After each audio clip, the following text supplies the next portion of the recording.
Hey, welcome back to my channel. Today, I'm going to be going over everything added in Dismantle's new Frore Expedition update. If you enjoyed this video and want to see more Dismantle news and updates, then make sure to subscribe. Now, on to the update. 10 Tons just released their new update to the game, which adds some new features and changes, a new level cap, and a new part of the map. So let's break everything down.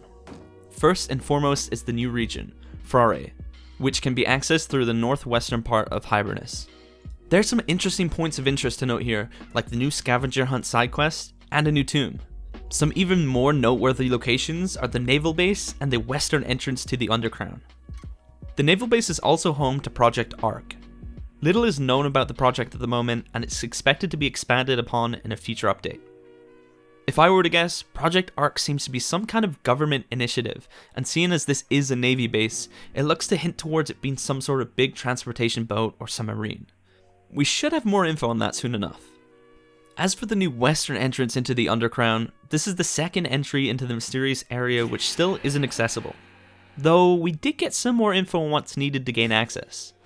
On one of the bulletin boards at the entrance, there's a note saying that the Undercrown is closed to all visitors except those with a grade A1 identification. It's still unknown whether this ID card is something we'll have to collect at some point, but we'll most likely learn more about the Undercrown at a later date. I also came across this marking on one of the vehicles, and I thought I'd include it in case it's hinting at something. Let me know your theories down below. Moving on to some other updates now, the level cap is now 26, and reaching it will allow you to craft the new winter coat, which gives 15 degrees cold protection and also blocks 15% of damage taken. You can now filter point of interest markers on the map to put more focus on objectives you're missing or just don't want to see.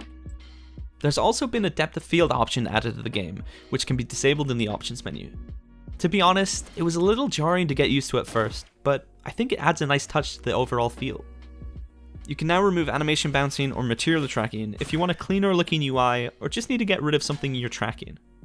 Speaking of UI, there's a new option to disable the UI using Ctrl U if you ever want to feel like taking screenshots or looking for a more hardcore experience. Link towers now have a scan monsters button after you've installed the radar, making it much easier to find the mobs you need to ascend the zone. Cut trees now leave stumps in the environment. This helps keep the world looking natural and not so flat once you've started destroying everything. Now let's move on to some of the minor changes to this patch. Time chests are now not hidden from the map after being opened to make it easier to track them. The tomb in Hibernus has been made a bit easier, mainly due to the community having trouble with the hitboxes on the X floor pads. The Hedgefield Tower area has also been made slightly smaller to help make sure all enemies can be encountered for Ascension. The dentured fangs introduced last patch have been nerfed, now reducing your HP by 75% and granting you 2.5% lifesteal. Enemies will no longer chase animals endlessly if there's another target, so unfortunately, no more zombie conga trains. And finally, fishing quests now take previously fished fish into account. And that's about it for this video. What are your thoughts on Dismantle's latest update?